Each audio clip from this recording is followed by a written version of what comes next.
Today's event is the first formal in-person kickoff since the DPLA has become live. Well, I think what today is all about is giving us a chance to reconnect with the DPLA community. It's a very exciting moment in the history of this startup, and it's got lots of positive energy and lots of things we still have to accomplish. We had thousands of people during the planning phase that were so important to creating what DPLA is today, and this gives us a chance to get back in touch with them. I think DPLA is important for American democracy. In very simple terms, the creation of a national digital library system created by the private sector and public sector coming together will strengthen local communities and it will strengthen the way in which we participate in our democracy. So I think the key to DPLA's success isn't the technology, it's the social aspect to it. It's really a collaborative project, and we've been so lucky to have so many partners. Over, I think we are at 18 hubs, which are big aggregators of content, and over 1,000 different institutions that have been a part of this, contributing materials together, and so many other people who've contributed ideas, time, energy to the effort.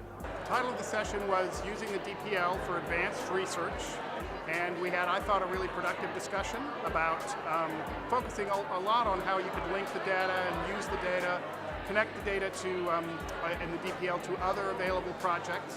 I thought it was very productive and interesting. I'm doing a think tank with two other co-leaders on the future of libraries, and it's a think tank, so it's very participatory.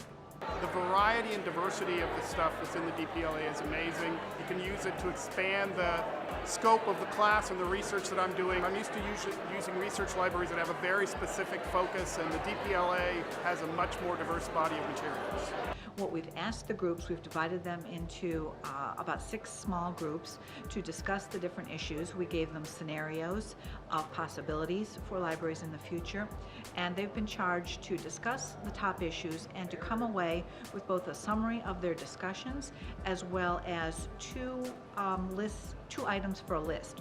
One, to be able to say what can be implemented immediately and what is a more futuristic implementation of a technology. I guess my specific session, the only thing I'd have to say is what was really great for me is I'm not naturally a digital humanities person. This is where I'm coming from from a more traditional research perspective, and I thought it was a very welcoming and open discussion that allowed me entry in a way that I haven't seen in a lot of academic conferences, so I was really impressed.